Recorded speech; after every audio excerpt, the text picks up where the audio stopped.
Alright, welcome to Demon and Bunny's third podcast. And why does it take us so long between each segment?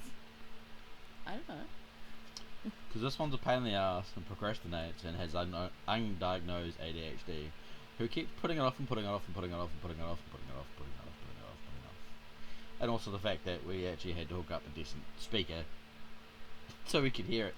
And we also bought a mic so that you could hear us. We're getting there. Yeah. We're trying to get better. Yeah. So, all in all, managed to figure out how it works. Whole lot of tests. Later on down the track, we're probably going to do a bloopers reel, which is going to be fun. Anyway, well, welcome to today's podcast. It is currently, what is the date? The date. Yeah. It says that in the corner. Oh yeah, 17 of the 12th, 22. It's nearly Christmas. Apparently, there's a whole lot of presents in the other room that I don't know about. What are you laughing about? Thing. This one doesn't like Christmas. I hate Christmas. It's one of our daddy dom baby girl things. Is if she is excessively naughty, she has to stand against the wall and sing Christmas carols. Which, yeah, it's terrible. It's way worse than it sounds. Because it's terrible. Like, Jingle bells. Christmas is just She doesn't pointless. like Christmas. I'll She's buy not like a Grinch or anything, but she just doesn't No. like Christmas. I'll buy presents for the kids and I'll make it all great for the kids and nice food and all that kind of thing. But I'm not going to, like, spend hundreds of dollars to decorate my house or cover it in lights and fucking lie to my kids about Santa. That's just not me. Although, no, I'm not going to break the hearts of the babies. I know they believe in Santa and it can stay that way. But As long as the elf on the shelf stays the fuck away from my dinosaurs. Because Yeah, dinosaurs are apparently. real and Santa's not. apparently, yeah. I mean, yeah, the dinosaurs are real, Santa's not. But as for Elf on the Shelf, one day I'll get one and it'll find us dinosaurs, trust me. Not one. Well. Yeah, that organised by your replacement. Anyway, Today's podcast, what we decided, it took us a while because we've been humming and hurrying and trying to fix the laptop and the speakers and the mic and figuring out what we're going to do. So all our podcasts are normally based on something. Like our last one was based on communication. yes. So that was like in relationships, communication and relationships. So this one we decided because, well, we're in New Zealand, so if this goes anywhere else, please, if you're from another country, say in the comments where you're from, so that we know how far this podcast goes. So we're going to talk about our country and the your turn. Much. Well, I suppose there's some things in our country that we know are a bit different to other countries, but just some things that we think kind of need to be maybe looked at or to have spoken about a little bit more. I mean, there's cost of living, which, yes, every country has their issue with cost of living, but we're at a point in New Zealand where a standard paycheck that comes into a home, almost 2/3 of that goes onto your rent. Like, if you can't afford to buy a house, then you're paying, like, close to $1,000 a week in some places just to rent a standard 3-bedroom home. And it's just to a point now where it's almost impossible to live on your own. Yeah. Like, it's literally virtually impossible to live on your own. No one can afford it unless you're working, a high pay job, which in New Zealand is not that many people, not in the sense of what you call average people anyway, then you just straight up can't afford it. Yeah, And it's ridiculous. Our food prices are crazy. Like, you go to the supermarket some days, it's $8 for one cabbage. Like, it's ugh. kind of it's so in the sense of living in New Zealand, it's not just talking about like living in New Zealand. The cost of living, everyone talks about the cost of living there, how it goes up, and they reckon the statistics or whatever, who the fuck that does the statistics turn around and say their minimum wage for the cost of living should be at $26 an hour. That's what's in the sense of to survive in the country comfortably, you need to be at $26 an hour. I would probably tell you that a third of the country is below that. Probably more. Probably more. Yeah, probably more. I mean, minimum wage is, I don't even know. Last time I heard it went up to $20. I don't know what it is now. I have no idea.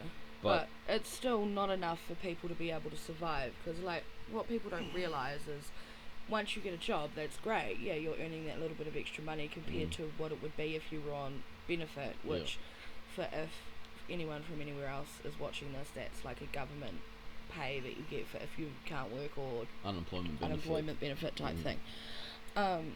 But it's like when you're working, you've got extra costs that come into play that people just don't seem to think about. There's the gas of having to go to work every day and come home every day. There's having to make lunches, which everyone's like, yeah, you can just make a lunch at home, but I mean, that's fine. But if you were normally sitting at home that day and not doing anything, you might have leftovers from dinner because you've got a way to be able to heat it up, so you're not making a whole nother meal. Where if you're having to take lunch, you're making a whole separate meal, therefore you're having to pay for another whole meal. But it's like, interesting enough, when it comes to, I worked out, even now I work out, the amount of money you spend on lunches, just making them at home, is about the same much if you go to a bakery and buy a pie and a drink. Yeah, it really does work out to be the same thing. It does about the same thing. And this thing, there are a whole lot of different options, and this country has so much options that you can go for lunch. I mean, I'm a truck driver, so and the stigma that goes with truck drivers, you buy pies and sausage rolls, and actually, like, all the time, I buy Subway or chicken. I have a cooler bag that has some snacks and stuff in it. I mean, but as you're saying, it's a lot expensive. I mean, you buy a packet of muesli bars, that's $3.50. A packet of muesli bars for an adult will last a day. A packet of muesli bars for a kid probably lasts 3 days. And that's the one thing that I do that I love, that I wish they had when I was a kid, which is the whole lunches that you get at school. Because now at primary schools, I don't know if they're in the high schools, primary schools now giving lunch, they give kids lunches. Most primary schools, intermediate and high schools, like you get given a lunch. Yeah. That's pretty much, that stops that whole, kids are going to school with no food. Yeah. And that's horrible to hear that. It's really great that the education system's coming through with that. But it also stops the segregation. Like, you've got a fancy lunch and you've got a horrible lunch, so because that was a lot of, your lunch isn't good enough for you to be able to sit with us and stuff, and it does stop a lot of that. And don't get me wrong, we could go on about the cost of living and the cost of fuel and the cost of food and the cost of rent, but in the long term, like when the big picture, New Zealand is a fantastic place to live. Well, yeah, I mean, it's a beautiful country. Most of the people, I mean, obviously not all, because we can't speak for everyone, but most of the people here are super friendly. They're non-judgmental. They're willing to accept and help and just be there. It's kind of cool how everything's kind of close by too. Yeah. I mean, we live in Levin, which is a little town in the Horowhenua area of the North Island. It's about, depending on who's driving, 40 minutes from Levin to Palmy. And that's the city that's close to us. Or we could go the other way, which is about half an hour to Otaki. No, it's about 10-15 minutes, but it's like we've got a city 40 minutes in either direction, north or south, that we can go to, and I mean, that's not that far compared to what a lot of other people have to travel around the world. Our major capital was only 2.5 hours away. Yeah, and even when you're in our major capital in Wellington, you could park in Wellington and walk everywhere and get to everything. You can get to any fast food place, you can get to any restaurant, cafe or whatever, you can get to the shopping district, you can get to the museums, you can get to any other events and stuff that they have on. Wellington is set up in a way where everything is so well connected and close together that once you're in the city, you can just park up for the day and wander the whole city, see everything, and not feel like you've run a marathon by the end of the day. And then you go to our biggest city in the country, Auckland, and it's a motorway on top of motorway, which I'm sure is compared to other cities around the world, Auckland's small, but to us, Auckland's huge. It is. It's massive. It takes up. It has so many different cities in cities. Like there's Mangere, there's Papatoto, there's North Shore, there's I don't know. Oh, there's heaps. There's But so I many. drive there. I go up there every week. I drive a truck up to Auckland every week, and I drive around Auckland for a day. And I travel a lot. And the thing is, I usually go north of Auckland. I go all the way to Warkworth, and back on most weeks. And it's the access to it. You can drive past it, and you have all the signs telling you which ways to go, so you don't get lost. I always run on GPS because, it's just easier that way. But even in Auckland City, it's not actually that hard if you want to go somewhere and you're smart about it and you know where you're going. A lot of people say Auckland traffic is horrible. I actually find it really easy, comfortable. Because the thing with Auckland traffic is people in Auckland seem to know where they're going and they Yeah. go there. Where when you're in Wellington, there are so many one-way streets, and like you turn this way, and all of a sudden it's going to take you an extra 40 minutes to get to where you want to go. It's very compact. If you're driving, Yeah. I mean, when you're walking, everything is right there, and it's like 5-10 minutes away, not a problem. But when you're driving, you take one wrong turn, and all of a sudden you have to drive around the whole city just to get back to where you needed to go. So, but it's like other, I suppose other cities around the world have that as a standard thing, but it's weird for us because like most of New Zealand is kind of what other countries would class as rural. Yeah. Like we have cities that would be classed as like country life and things like that, Yeah. but to us they're a city.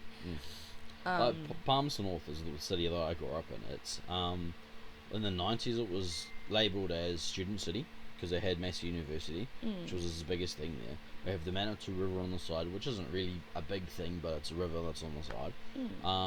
The city itself, it's based on, we have the square, and then you have the CBD district, and then it kind of just spreads out into suburban, but it will take you from the city centre to out of town into the rural. It's like 5 minutes, 10, if traffic's annoying.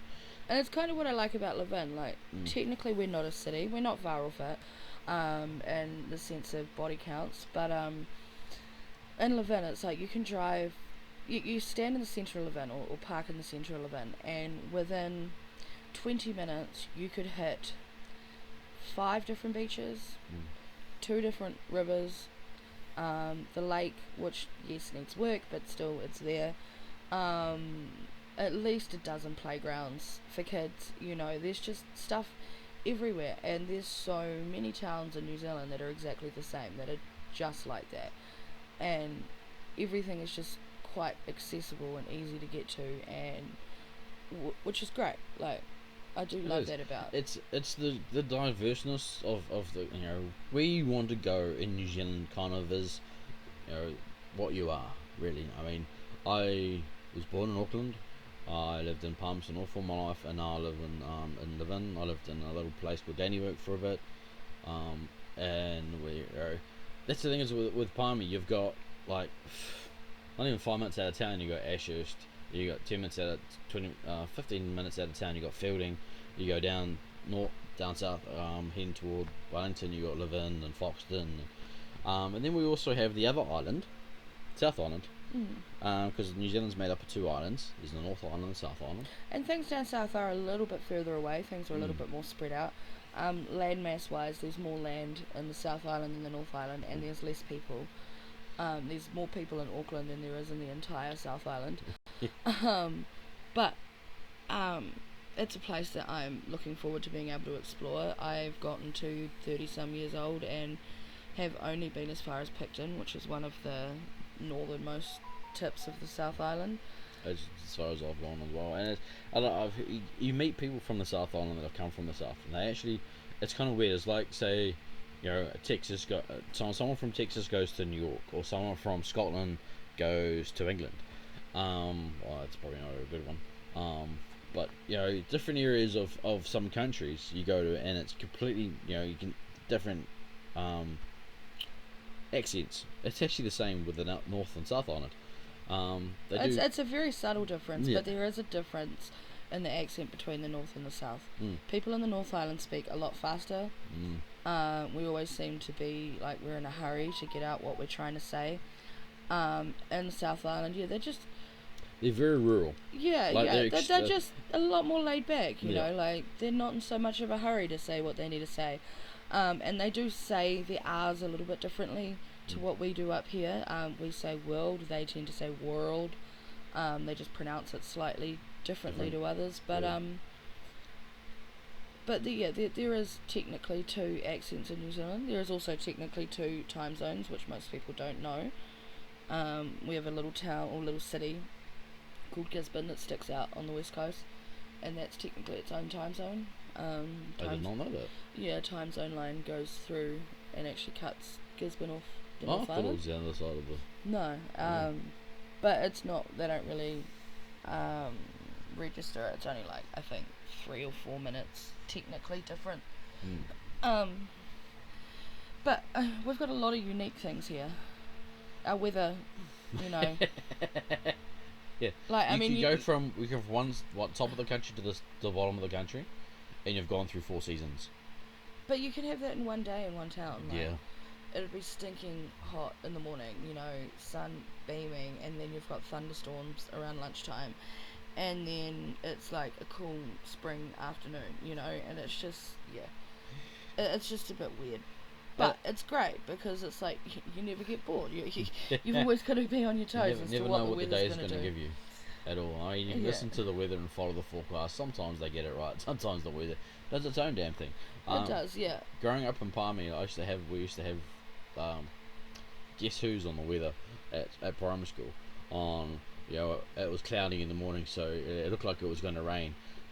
So most of the kids would come to school with either an umbrella or a rain jacket, and by about lunchtime it was clear sky, beaming sunshine, and then came to the evening, it was gale force winds. So it's all sorts of. That's I guess when you're living in where our country is kind of positioned, it just throws off. Plus, it's also the country dynamic. Like next to Palmy, the Manawatu, there's the massive Rangitikei, Taranaki, not Taranaki, Tararua Ranges, big hill line. Oh yeah, beautiful, Um, beautiful set of ranges actually. It means that we wake up every day to a different view. Like no matter what the weather is up in the hills, whether it's raining up there, it's like beautiful and grey and misty and cloudy. When it's a clear, super hot day, you can see all the definition of the mountains and the hills and stuff like that. In the dead of winter, or end of winter, gets covered in snow, and it's gorgeous to see. But the snow doesn't reach us, which I actually love. Everyone keeps saying, how amazing snow is and stuff, but I would hate to live in it. It ends up brown and sludgy and horrible and ugh. That's what Would it's you like in just New stick to Zealand go anyway. visiting it anyway? Um, No, it's like that everywhere. I've seen videos and stuff where oh, like like you see people driving down the main streets and stuff, and there'll be like this pile of snow up the side of the gutter, and it's all like brown and grey and sludgy yeah. because it's got like the dirt from all the trucks and the I guess cars so. and Never really thought of it like that. yeah, and it just It's kind of weird how it gets. You don't live it, so you don't really know. It's kind of like on a really clear, beautiful clear day, from the Manawatu, you can actually see 3 volcanoes, and they're not even close by. Ruapehu and Arahoe, they are a good Few 4 hours hours, away. 4 hours away. Taranaki, Mount Taranaki, Mount Egmont, the same volcano, 2 different names. That's another 4 hours away something like that. Yeah. from Palmy. And if you actually look south, you can see there's a little island off the coast down by Kapiti, called Kapiti Island. You can see that sometimes on a really clear day. Actually, it doesn't even have to be that much of a clear day No. to see Kapiti Island. No. If you go out to one of the beaches here from the Vin, one of the 5 that I mentioned earlier, you can see Kapiti Island on almost any day. On a really fine day, you can also see another little island which is smaller than Kapiti called Mana Island. And on those really, really clear days where it's not super cloudy, you can see the South Island. Yeah. And Make out trees and people wouldn't everything. think it's as close as it is, but it is actually quite close. I mean, it's three hours by boat. ferry, Yeah.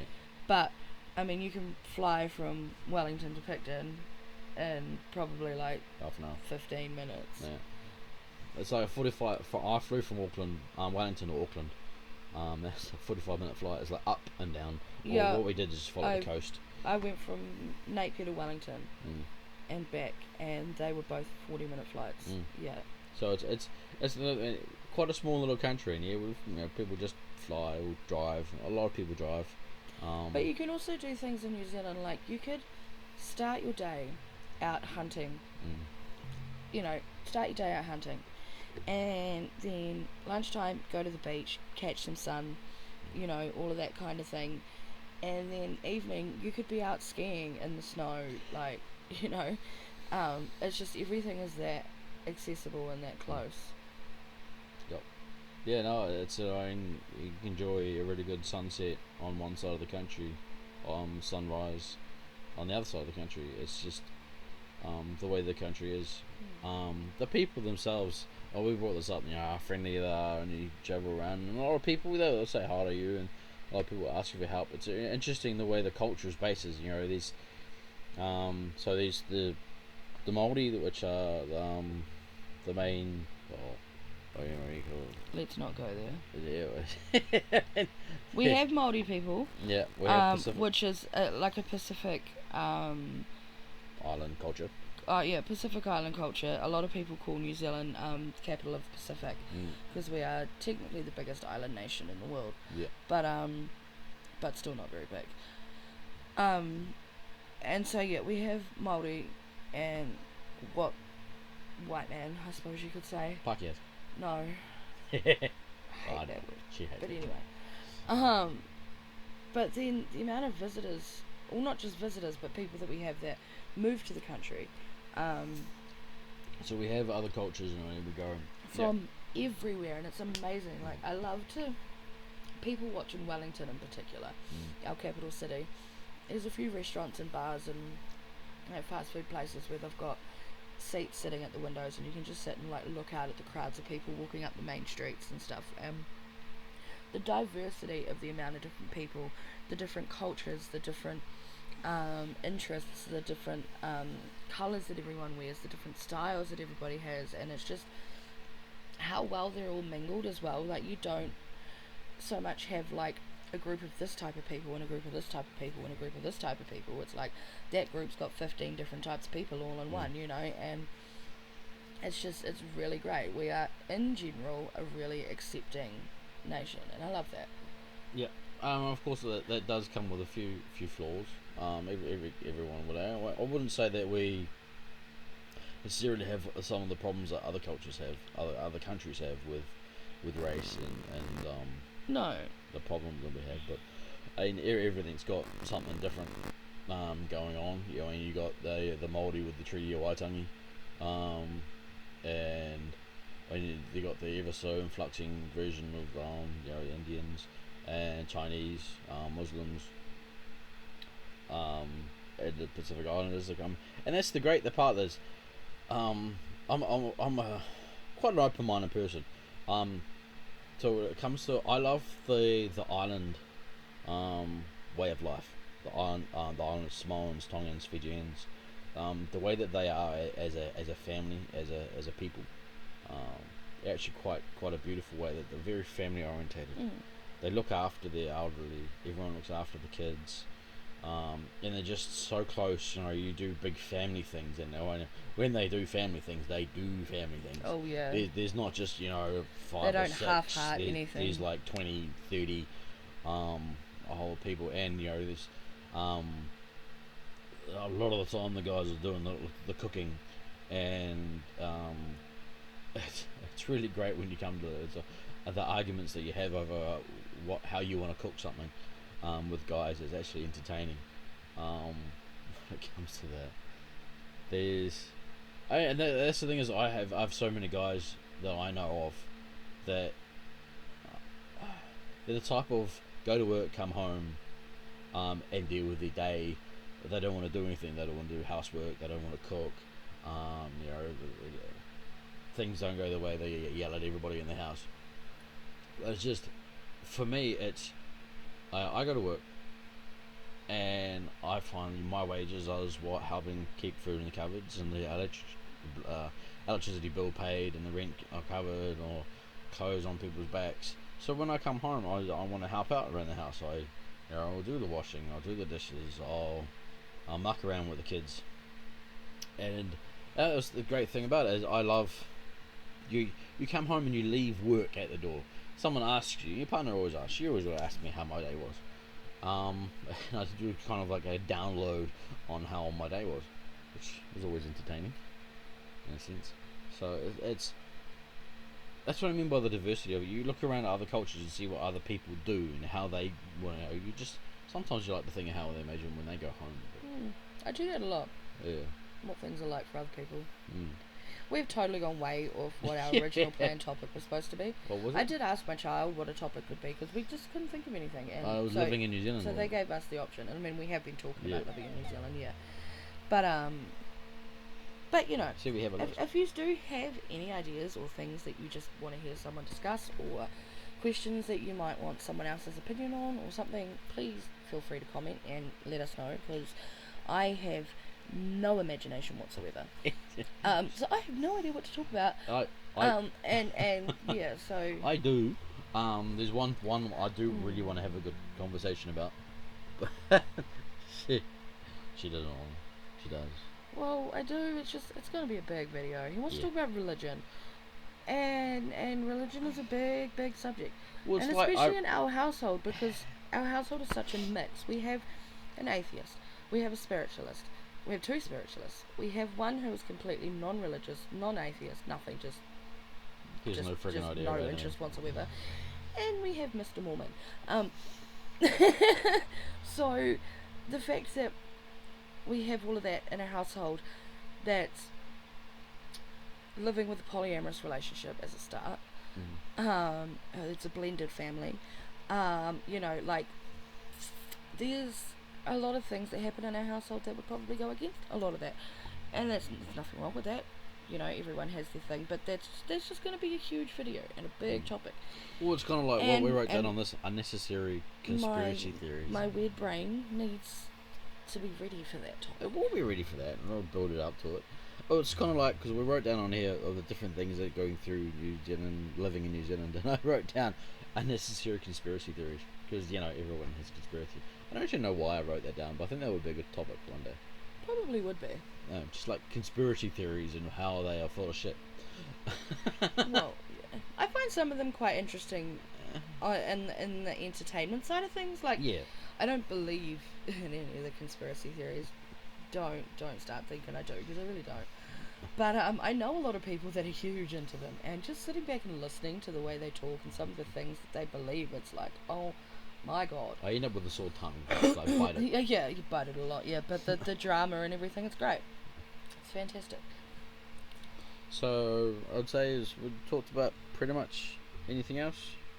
Not that I can think of. Well, I mean, we could go into a whole lot of other dynamics about things. We talked about the wages and the people and the living costs and the beautiful interaction with our country and where we can go and what we can do in the space of a day. It's every place has their ups and downs. Everything has their issues who you go to, and we have our annoying protests about shit that had nothing to do with what actually going on in our country. We have, you know, the differences between poor and rich and the middle class people, and it's in a sense, living in New Zealand, I wouldn't say I've never been anywhere else, so I don't know, and I can't say that I like every other country. Everyone tells New Zealand as a baby country because we haven't really been here that long compared to the rest of the world. No, I think we're one of the youngest. Yeah. There's a lot of things that I wish our country would do, but we don't. There's a lot of things I wish our country wouldn't do, but we do. But that's every country. Yeah. So we will leave it there. Good half an hour little podcast segment. If guys, put in the comment sections where you're from. And any ideas you might want us to talk about. We're very, in a sense of my mind, moment you drop a subject and I'll come up with the different areas. I'll even do some research into it. That's kind of some of the things we should. I probably should have done that for this one actually about New Zealand, but I mean, I have my own points of view and she has her own point of view, and but anyway, sometimes I get told to shut up and I shouldn't. Thank you if you've taken the time to get to this part of our weird sit and talk video. Hit the like button and all the things and push all the buttons, and we'll say ciao and see you next time. Yeah, so something like that. Bye. See ya.